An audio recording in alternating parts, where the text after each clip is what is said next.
So funny. Rich says, I wonder if Paul Tobey's going to rock the beret today. That's funny. Anyway, welcome everybody to Saturday.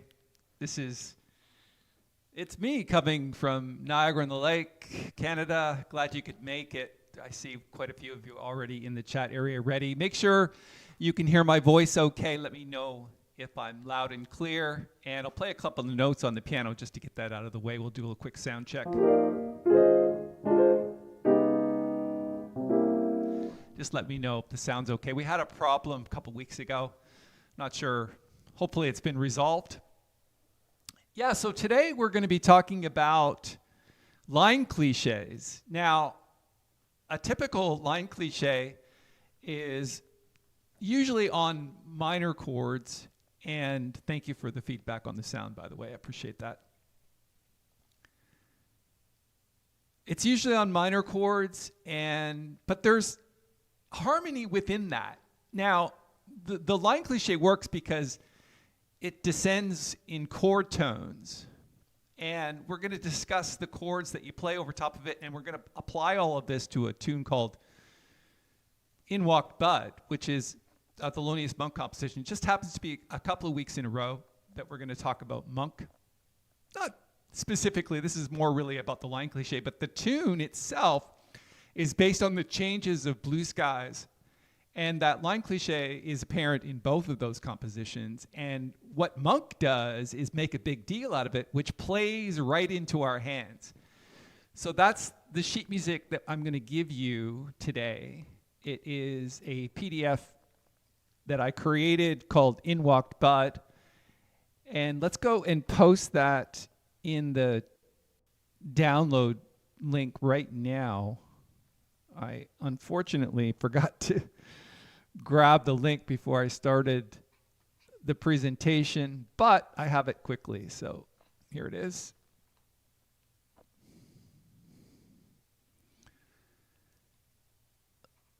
What I need you to do is go to that link. I'll pin it to the top. Let me know if you were successful in downloading it. I'll put a notice on the screen that it's there. It'll be there throughout the session, so make sure you grab it before the end. You don't necessarily need it right away, but if you can go and download it, somebody at least, and let me know that you got it. I'll just say hi to a couple of people who have been here since the beginning. Amadeo, nice to chat with you early from Italy. I was saying to him that my favorite coffee place is run by Italians, and it's just really, really good coffee. And then we have Larry and Shell and Rich and just a bunch of people. I'm missing some. You know, my eyesight's not the greatest. Martin's here, Jeffrey. Wherever you're from, and Philip from, where is it? Urbana, Illinois. My brother lives in Indiana, which starts with I. Anyway, if you are new here, what we normally do as participants of the Saturday live stream is we chat in the chat area. That's where we ask questions, we offer feedback to other participants, offer comments, which are always welcome. And that's where we hang out. And if you're new, just put your name and where you're from in the chat, just like everybody else is doing. I think you can see that. If you're on a television, of course, you're not going to see the chat. But if you're on a computer, you will see it. And that's where we do our stuff. So normally what happens is I play. I just got back, actually, from taking Nancy out for a coffee. So I actually haven't warmed up. So I'm not sure exactly how this is going to go, but what I want you to listen for is not just the line cliche itself, which I'll introduce to you. It's just basically starts on F minor, then goes to F minor major 7th, then F minor 7, then B flat 7. Now there's other line cliches on minor chords that go up like this. That may make its way into what I play. It really depends on the thought process that's going on in that moment. Thank you for the feedback on getting the chart, by the way. I super appreciate that. And I missed something. What did I miss? Oh, yes, end reveal. I didn't actually write it out, but I think what I'm going to do for the end reveal is I'm going to give you my favorite blues, F minor blues lick at the end. Let me see if I can write that quickly.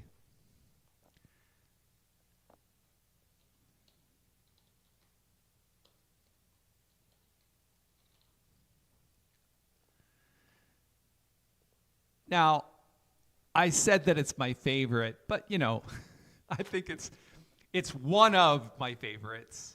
It's a thing that I do that's absolutely an authentic blues lick, and I'm going to share that with you at the end. So if you're looking for ways to add blues, more blues to your playing, stick around for that. I also have a masterclass insiders deal.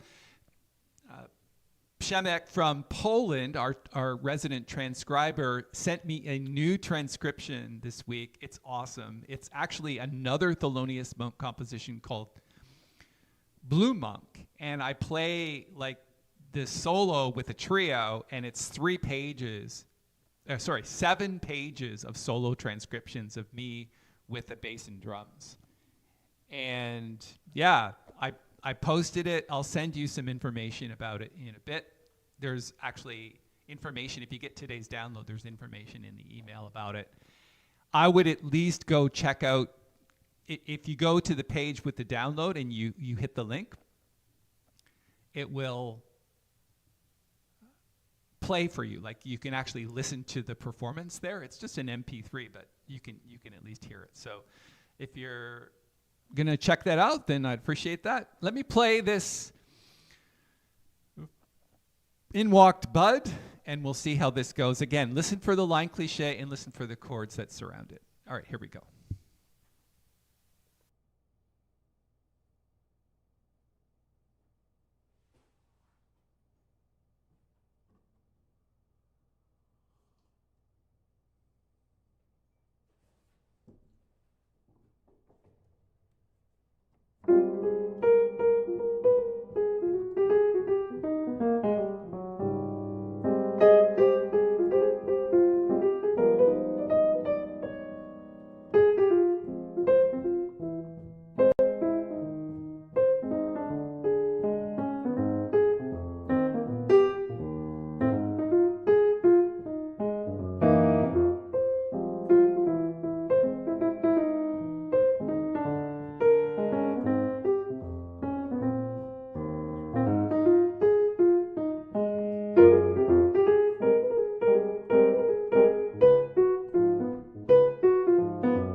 sometimes you play these things and you try to remember what the melody is. I think it took me like 3 or 4 choruses of playing the actual melody notes to remember what it was. I probably should have looked at the sheet music first, but I didn't.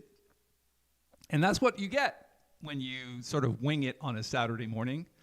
Any feedback that you have on that, I can tell you one thing. This tune swings. And if you don't play it swing, it's definitely not going to be nearly as Monk as it could be. I think one of the things about Monk is that he had a different kind of swing. He doesn't play the same kind of swing that I do. He was very much a on-the-beat type of swing player. But when I play this tune, it absolutely moves from a swing perspective. Like, one of the comments that I would have about that is, like, if you listen to the way the tune unravels, it's kind of like, the way to explain it is like, it's like 1, 2, and 3, 4, and 1, 2, and 3. It's like the and of 2.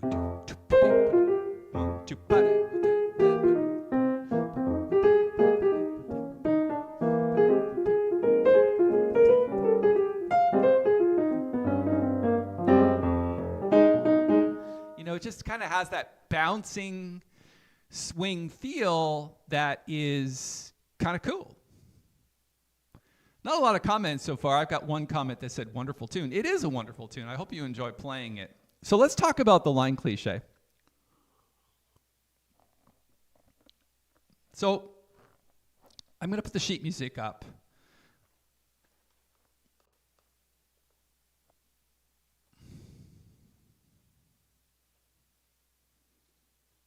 Make it a bit bigger.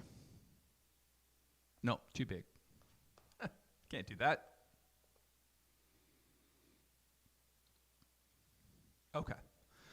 So if you take a look at the actual chord progression, now the chord progression that has the line cliché is the first 4 bars.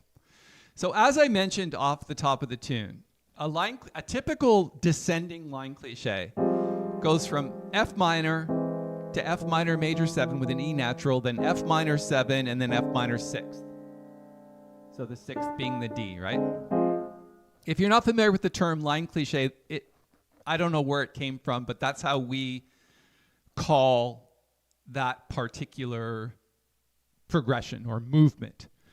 It's this descending line within a minor chord. Now, there are inner voices and things that you can play on major chords, on dominant 7th chords, but they're not typically known as line clichés. The reason why this is a line cliché, and the reason why we talk about it in this context, is because within that is chord changes.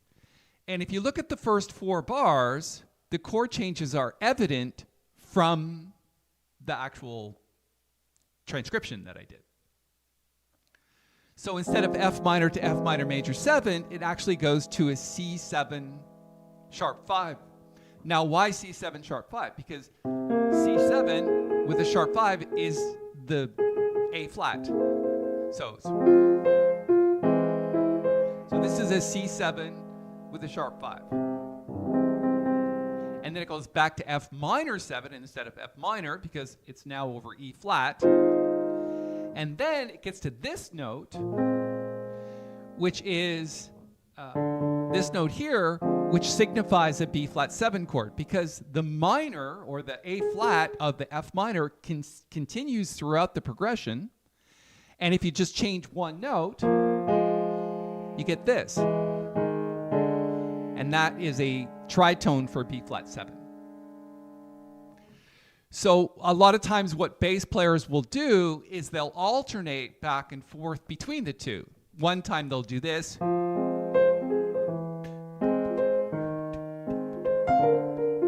one time they'll do this.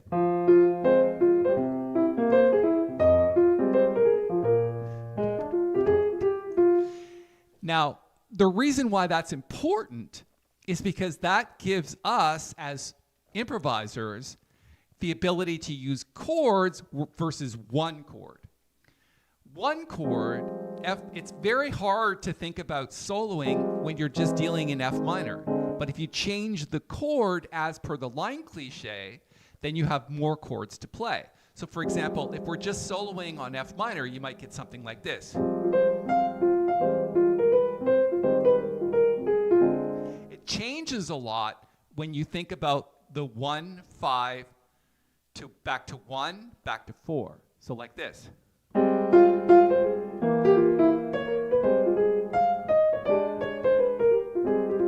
Do you hear that? So the difference, again, one more time, just F minor.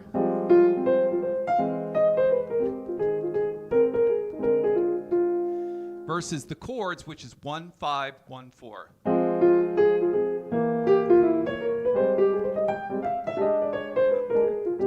It gives you more harmonic context to improvise over.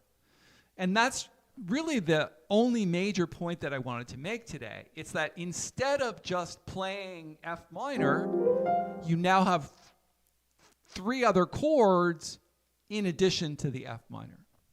Now, you can see that I'm often playing blues. It doesn't matter which one I'm playing. So for example, if I'm playing just the F minor with the line cliché, I get this with blues.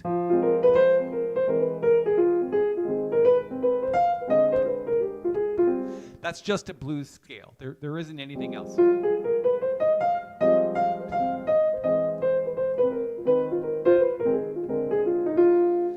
Versus this, if you play blues scale on this, you can add a few notes.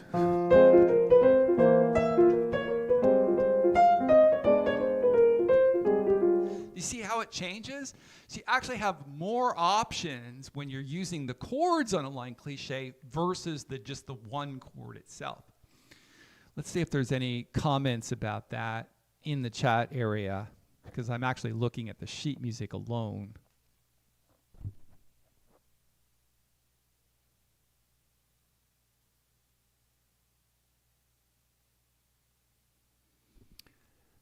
Yeah, I don't know if there's a differentiation. Who asked this question?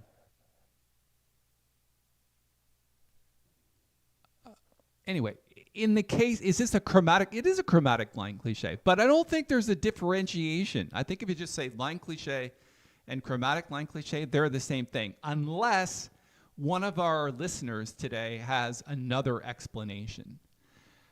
I personally have not heard one. But that doesn't mean it doesn't exist. In fact, even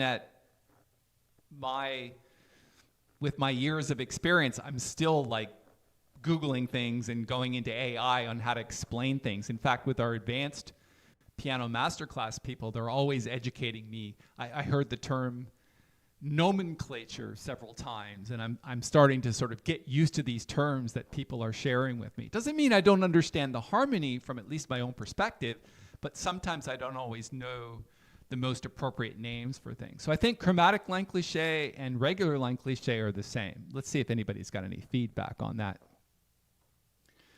Regarding James Bond theme, are the chromatic chords ascending also a line cliché? Yes, they are, but the chord is a little bit different. So when you go up to here, this becomes a D flat chord. So from F minor,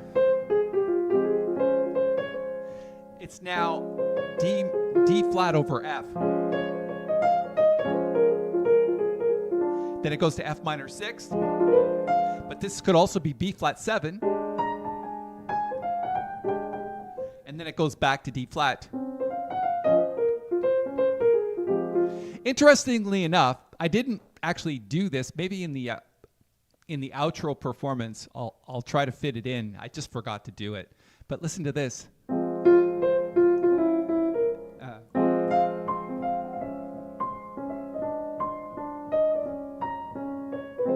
Now you might say to yourself, that's pretty harsh. It doesn't really work. But it's interesting, right? It doesn't mean you can't do it. It's just might be more appropriate without the melody, but I'll do it one more time. The problem is that you get these conflicting chords, right?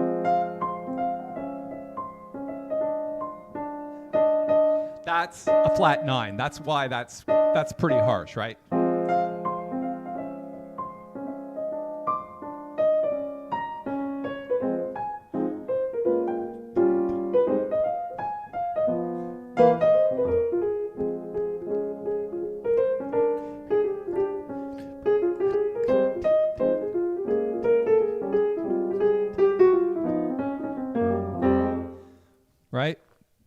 It's an interesting idea, but yeah, the chords for the James Bond line cliché is F minor to D flat over F to F minor sixth. You wouldn't really think of this as an F minor flat 5 or sharp 5. You wouldn't really think of it like that. It's more like a D flat chord. Okay. I hope that answers that question. Thank you for it, by the way. Rich says, love the ornaments you used on the melody. Did you use triplets or fast quarter notes? I couldn't tell.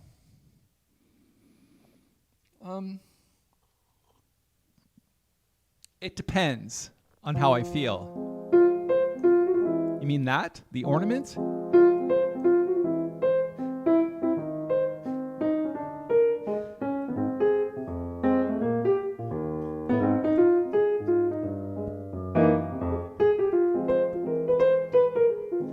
Let me know if that's what you're thinking. Those are basically so it's eighth note, 2 16th notes.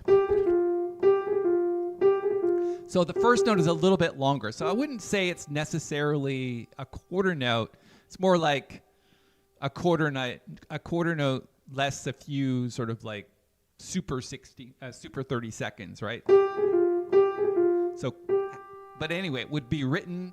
You can actually see it in the chart. If you look at the third line where the bridge starts, that's how you write that. You can see on the B flat 7 chord on the third line, bar number, I guess that's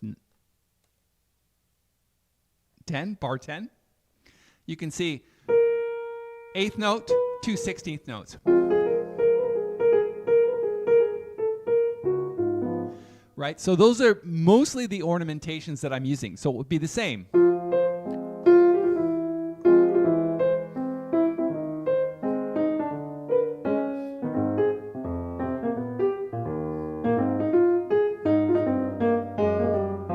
Right? It's kind of like a standard ornamentation that you would use in jazz. It was really, I got that from Oscar Peterson, mostly. Doesn't mean others don't do it, but it's mostly Oscar. Awesome. Thank you, Paul. You're very welcome. The B section. Yes. Not sure what you're trying to say, Rich. I think the harshness works because it's fast and interesting. That's true when we're talking about the James Bond line cliche. When you get to this flat 9, it's all in how you play it, right? Listen.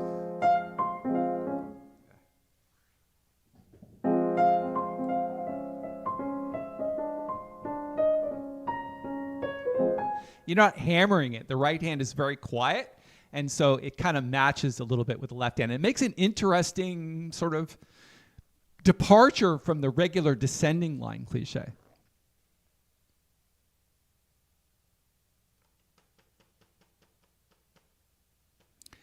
Larry says you have a bebop term for that. I have a bebop term for what specifically? I'm not following. It's a little bit out of context. So when you write stuff like that, you have a bebop term for that. My immediate thought is for what? So maybe you can clarify. Thank you. You know, I did, before I got on the live stream, my wife said to me, we went for coffee, and you all know Nancy by now. And we like to share little stories from our life together, which I think has been a long one and hopefully longer.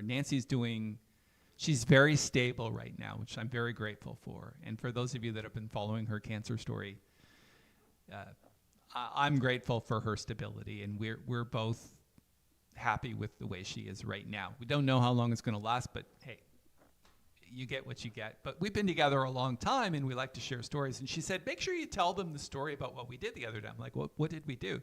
And she said, well, we asked Alexa for the first time ever to play Paul Tobey. You can try this with Alexa if you have Alexa. How many of you actually have Alexa versus Google? Maybe you could answer that polling question in the chat area. But we said, hey, Alexa, play Paul Tobey. And she just starts playing something, first of all, from an album called Street Culture. And then she played this second tune, and I swear to God, this is what I did. About a minute into this, it was a solo piano performance of a tune called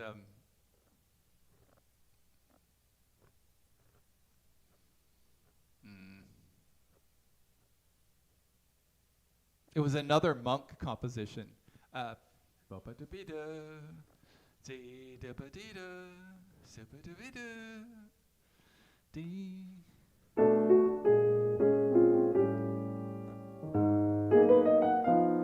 Around midnight. Sorry.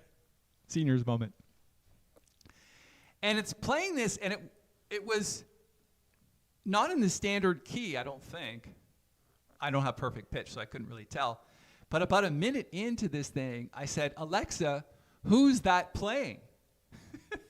Because, Alexa goes, here's Paul Tobey and similar tracks. That's what she does, right? I don't know about Google, but that's the way Alexa works. She doesn't always just play Paul Tobey. She'll go, if you ask her to play like Oscar Peterson, she'll go, yeah, here's some Oscar Peterson and similar tracks. So this thing is playing, and I literally asked Alexa, who was it playing? Because I didn't recognize it at all. And she goes, this is Paul Tobey on Arcadia Jazz All-Stars. And I'm like, I don't even remember recording that. And to be honest, it didn't really even sound like me. It was the weirdest thing. Like, I actually didn't recognize my own playing. It was pretty out there, which obviously for many years I was more of a modern player. I'm a bit more melodic these days than I used to be. But this thing was recorded like 25 years ago. And you don't always remember. I don't remember what recording studio it was. I don't remember what kind of piano it was. I don't remember anything about it. In fact, I didn't even recognize it.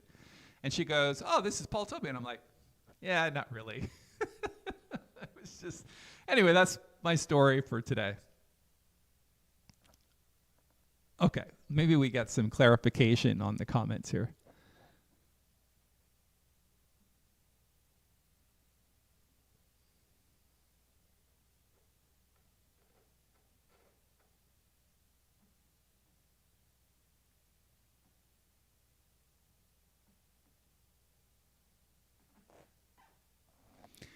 Yeah, so if you're not following the chat, there's been a lot of comments about, well, people actually have Alexa.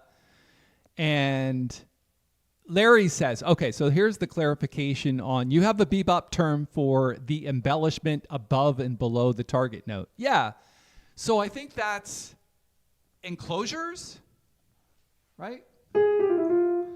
So, we all know what an enclosure is, right? It's like whatever the destination note. So, for example, so if the destination note is E flat, we definitely have, if you get there from above or from below and then above, or things like that's called an enclosure. Thank you. I appreciate the clarification on that. I hope everybody got that one.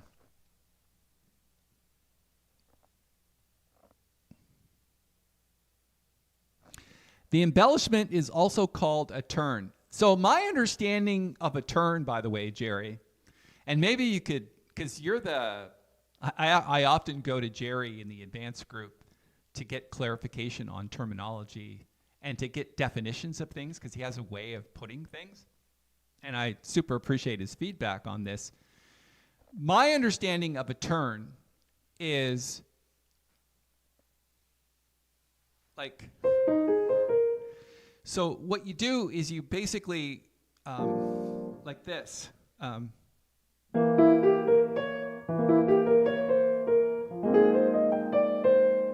So it's like turning like a chord into like a destination note.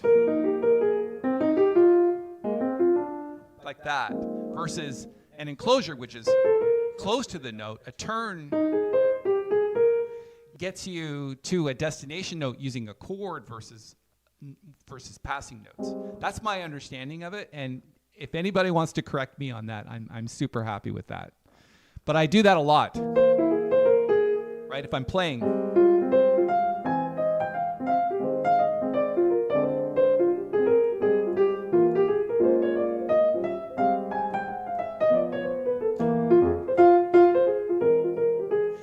that's an enclosure versus turn. You hear that? Okay, so maybe that's not the correct terminology, but maybe somebody could enlighten me.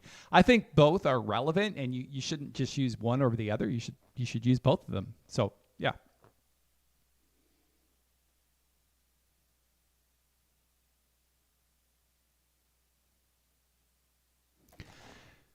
How does using, and this is Alan, a C sharp 5 chord, C7 sharp 5, right, which is the second chord, differ from using F minor?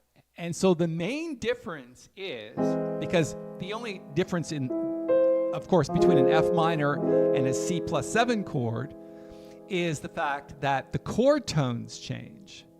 So the chord tones for F minor is the A flat, and if you were playing an F minor 7, it's E flat. So those are the two chord tones, versus the chord tones for C7 are very different. It's E and B flat, and so that gives you a bigger harmonic context.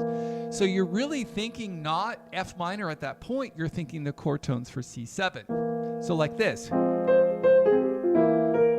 right? So playing the tritone, and that's just a bebop lick, right?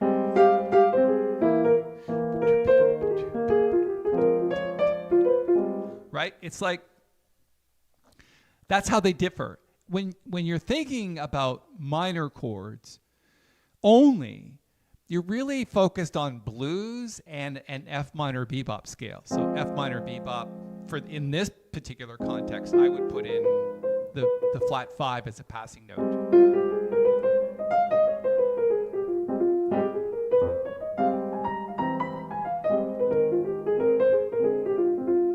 Right? So just a B natural. Doesn't mean you can't use other passing notes like this. You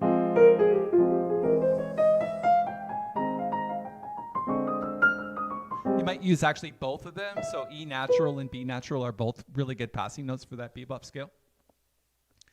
But if you switch to a C7 sharp 5 chord, you think differently. I'm no longer thinking about F minor, I'm thinking about C7, which from the context of jazz is a much more sort of versatile chord, because you can do anything with the dominant 7 chord.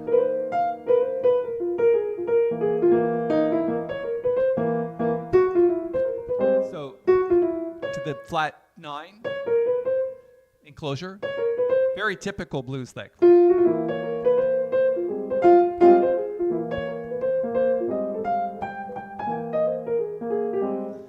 Yeah. Larry says yes. Cool. Turn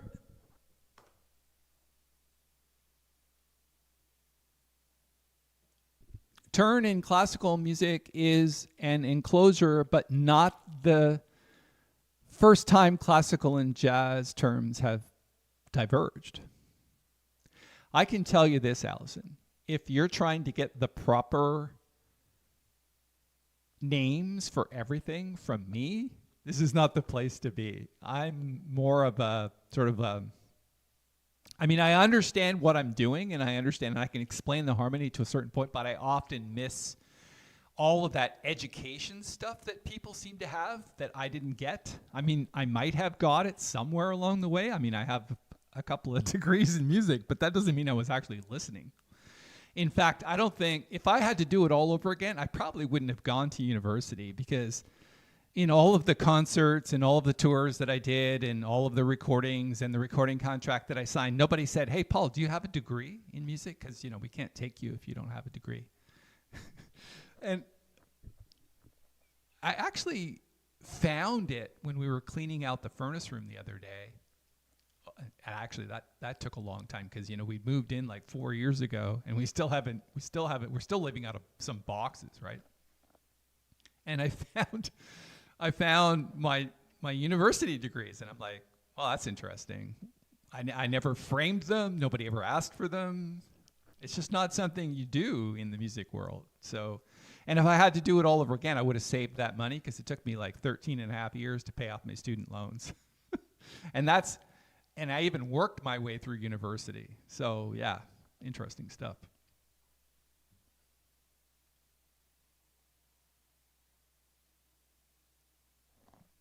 I was just trying to,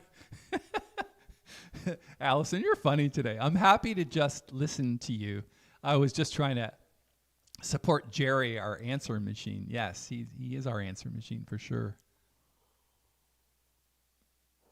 That's why we love you, Jerry, because you're always there with the proper terms. Perfect. Any other questions about this line cliche stuff? I think I want to take it a little bit further.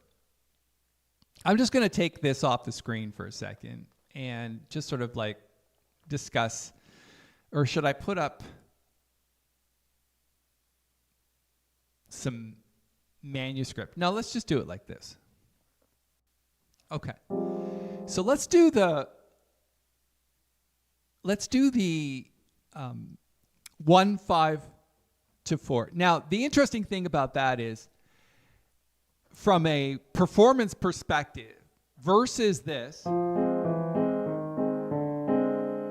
this 1, 5, 4, 1, it changes the way that the bass works. And so when you play it the 1, 5, 4, you get and you're walking some. I did a little bit of this when I was performing at the beginning, and I played some chords like,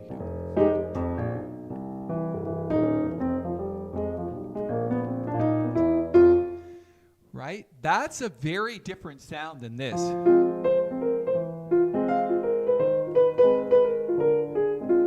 Listen.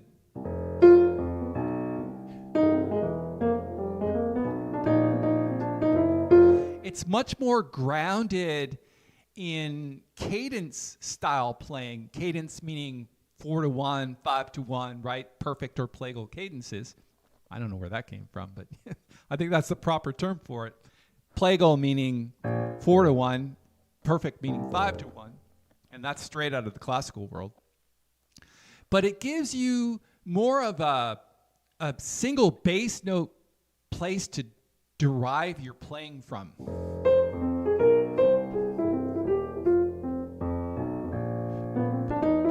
And what I would recommend is that you just play that 1 to 5 to 1 to 4 back to 1.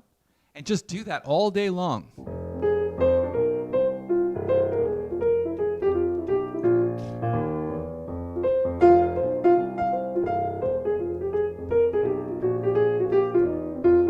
And what you try to do is, the more you get into it versus just sticking to F minor in the right hand, you more spell the chords of the actual chords that you're playing. So C7 with a sharp 5, and then B flat 7 with a flat 9. We'll try that, right?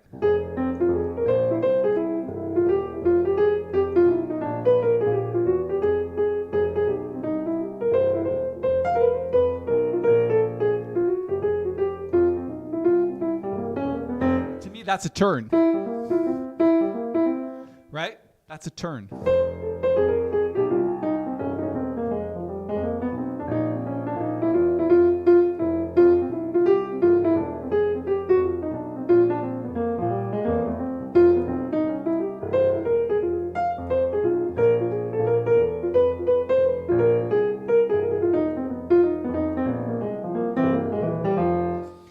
Obviously not the greatest music, but as an exercise, I think it works really, really well. And I would highly encourage you to just try that. You know, just even if you can't play those sort of like, and you don't have enough, you know,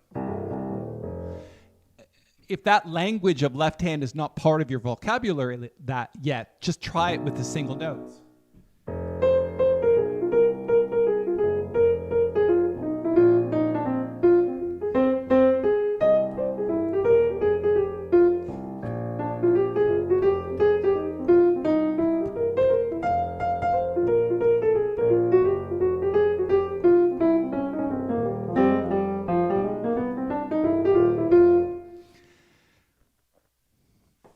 could do that, right?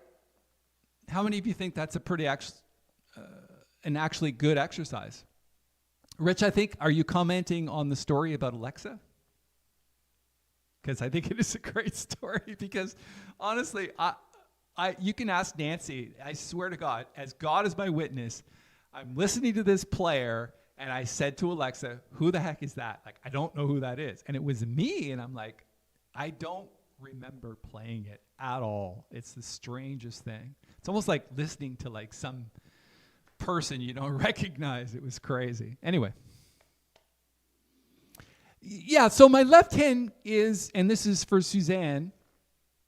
Lots of questions and comments today. I really appreciate that. Things go so much greater and nicer if we have this feedback. I appreciate all of you. Thank you. So Suzanne says, is your left hand playing a walking bass? So that's an interesting comment. Yes and no is the answer.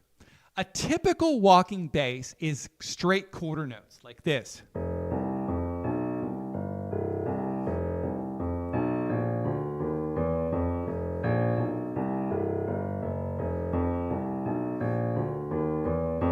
That's a walking bass. What I'm doing is playing, instead of quarter notes, I'm playing a half note mostly on when the chord changes.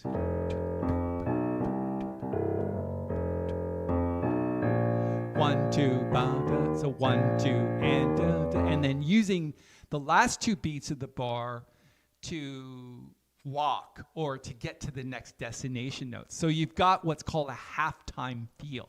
So it's sort of pseudo walking bass line. Halftime feel is when you play half notes.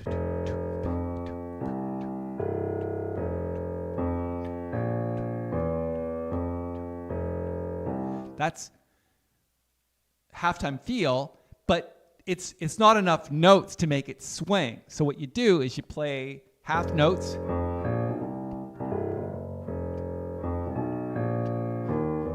with passing notes.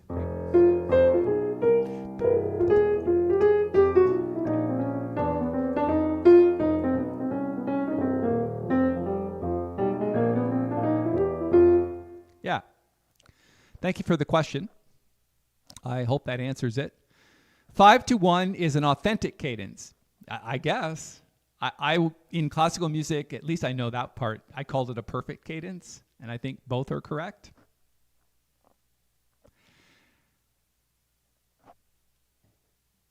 Suzanne says, great exercise. Thank you for showing us how to practice it, because I think this will help me learn to swing it. I do think that for sure, especially the halftime feel.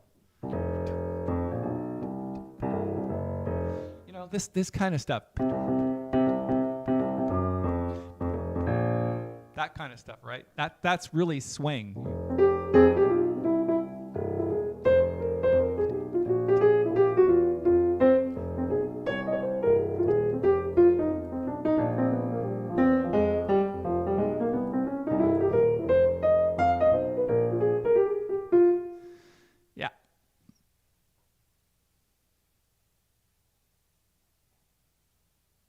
What's the deal with the A7 chord that Monk wrote in?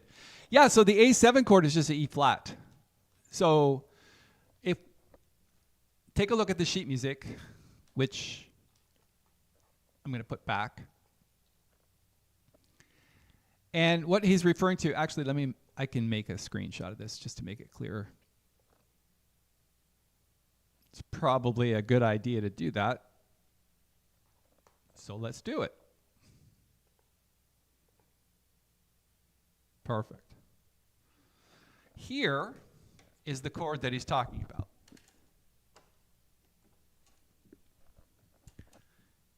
And if I was smart, I would change that color to red so it'd make it more obvious, this chord.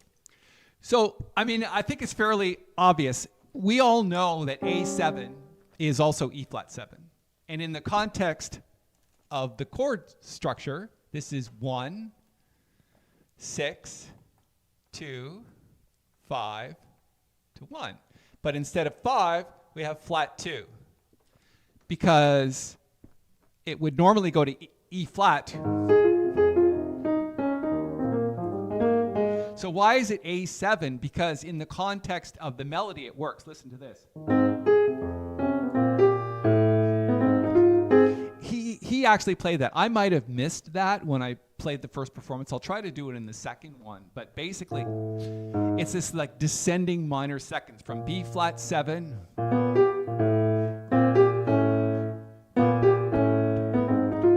But Monk was more of like a hunt and peck method, right? He would, if you ever saw Monk play the piano, his hands would bounce off the keys and he would just like punch the piano like this. So this is more of like a Monk style.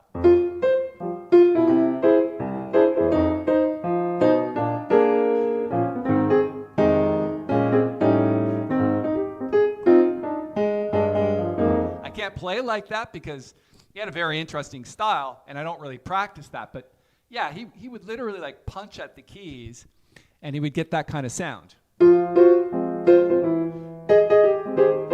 And his hands were very flat. If you actually looked at him play, you'd never see his hands do this kind of stuff. It's just like bang at the piano, right?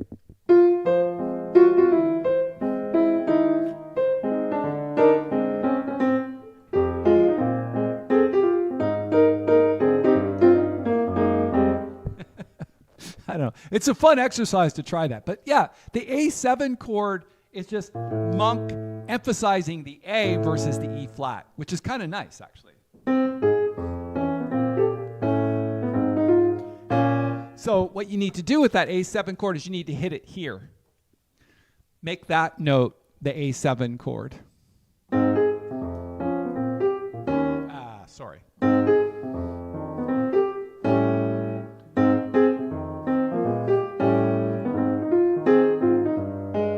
And that's how Monk played. He would often just sort of punch chords out of the blue, right?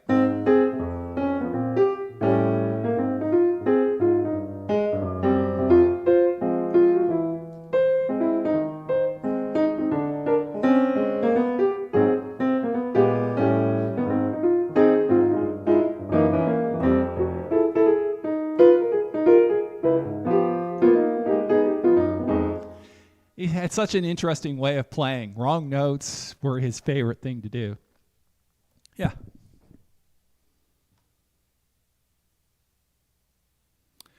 Well, Suzanne says, I only knew 2 feels, so not halftime feel, and I'm so grateful you showed us that. I'm grateful you were here to hear it. Thank you for listening. Rich, I type like Monk plays. I actually, you want interesting stories? In grade 11 in high school, I joined the typing class and I was the only boy in a room of like 32 girls. And that's probably the reason why I joined. I don't remember exactly, but that would be a good enough reason. No, the reason why I joined is because I figured as a piano player, typing wouldn't be that hard. And it turns out it wasn't. I was the fastest typer in grade 11 and 12. And the way I know that is because we had typing competitions and I won them all. I can type. I used to be able to type 120 words a minute. I probably still can if I practice a little bit. But yeah, I know exactly how to type, right? A, S, D, F, J, K, L, semicolon, A, S, D, F, J, K, L, semicolon. It was easy for me because I was a piano player, right? So left hand, right hand, reading a manuscript and playing, I was already used to that. So yeah, there you go. I don't do hunt and peck method on any keys, and I'm pretty good at computers too. So yeah. A7 is a tritone substitution of E flat. Exactly. You got it. Perfect. All right, let's play it one more time. And let's see, maybe I'm a little more warmed up now, and we'll see how this one goes.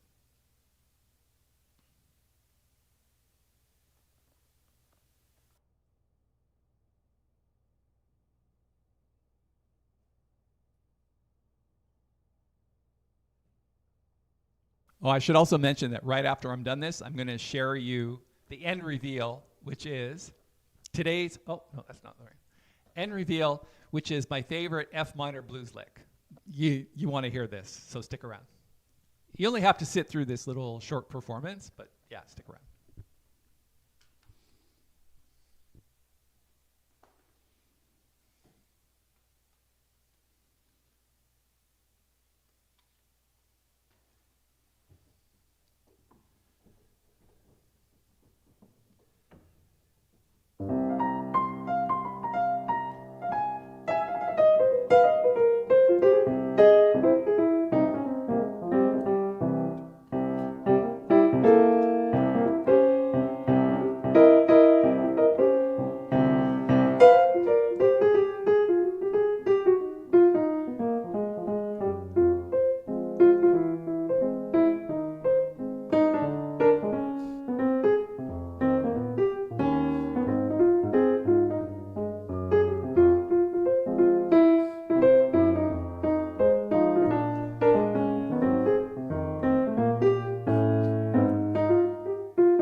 I don't know if you heard it, but my playing, my right hand is not working as well as it normally does.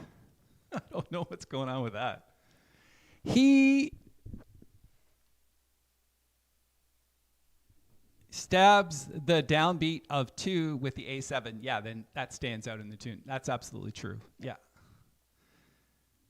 You're ambidextrous. 120 words per minute is fast. It is fast. I know.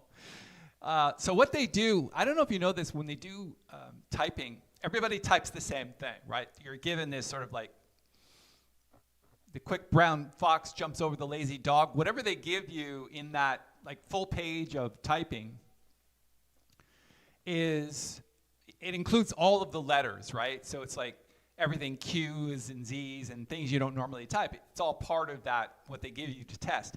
And then what they do is they time you on how long it took you to finish. So everybody finishes and you mark your own time.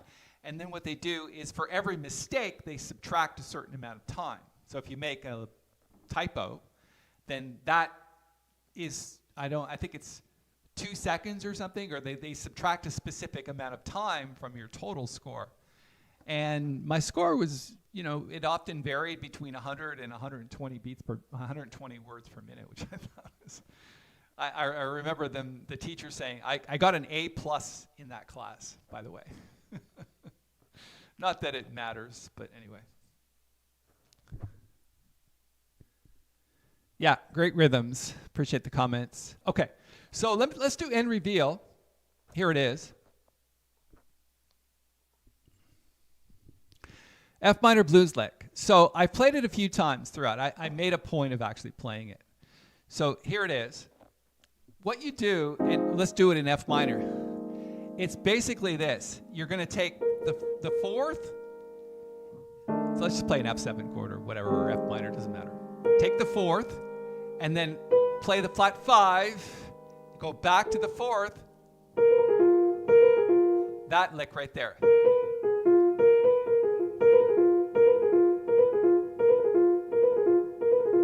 And you get a sound like this.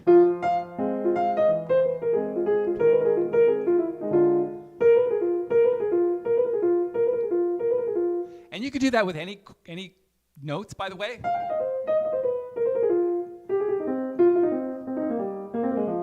Whatever you do, but it's best here because it includes this blue note and this one.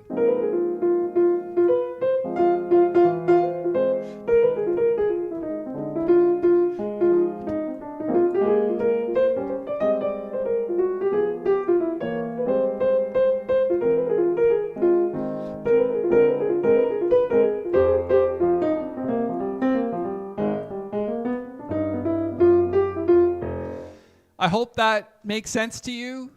It's pretty simple. Just these notes here. Root, flat 3, fourth, and flat 5. Start on the fourth with your third finger, right? This finger. Just kidding.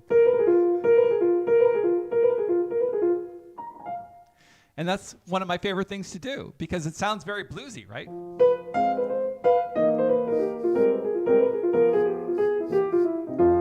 Right?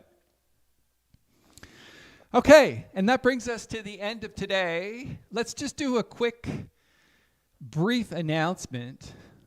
Let's see if I can do this. Oh, no. All I'm going to say is check out the email that I sent you with today's download. I listened to this performance of Blue Monk, and if you're looking for a trio transcription of myself playing, this is your game. And it's totally all my favorite blues licks.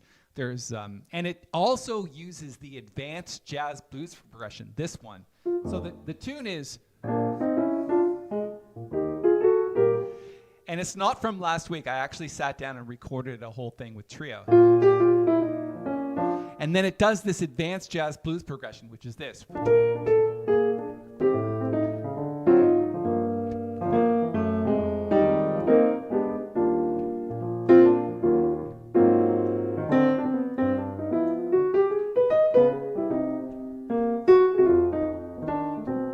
I know it doesn't sound blues, but it is 12-bar blues. And so what I do is in this solo, I alternate choruses between the advanced jazz blues and the alternate blues changes, which are the ones that I just played. So check it out. At least go listen to it. If you're not going to buy it and support the channel, then at least go and listen to it so you know what you're missing, because I think it's a great transcription, and I want to thank Przemek for getting it to me so quickly. He got it to me yesterday, and so I decided to share it with you today. And the coupon code, actually let me put a link to it, which I can do. The deal is good until Sunday night at midnight, Eastern Standard Time. Let me at least paste it in the chat. Go listen to it. And if you want to support the channel, there's a 40% off coupon. Did I put the coupon in there? No, but the coupon code for 40% is, what is it? It's Monk Day, because it's International Monk Day today. 40. There you go. Thanks. Did I put? Yeah, okay, Monk Day 40. That's it. 40% off till Sunday. Okay. Thanks for your time, everyone. Appreciate all your comments. And for those of you that gave a shout out to Nancy, super appreciate it. Enjoy your weekend. And I'm not going to be here next weekend. I'm going skiing. Yay for me. I'm going to Quebec. Going to go visit some family. Going to go see Nancy's mom. And I'm going to go do some skiing, which is going to be fun. Mont Tremblant and a couple other ski hills, maybe Mont Blanc, some places I used to hang out when I was younger. And I'm just going to go skiing. So I'm not going to be here next week, but I appreciate the fact that we'll see you 2 weeks from now. And thanks for hanging out with me today. So no masterclass next week. Go enjoy your Saturday next week and have fun. We'll see everybody in a couple of weeks. Take care. All the best. Keep swinging.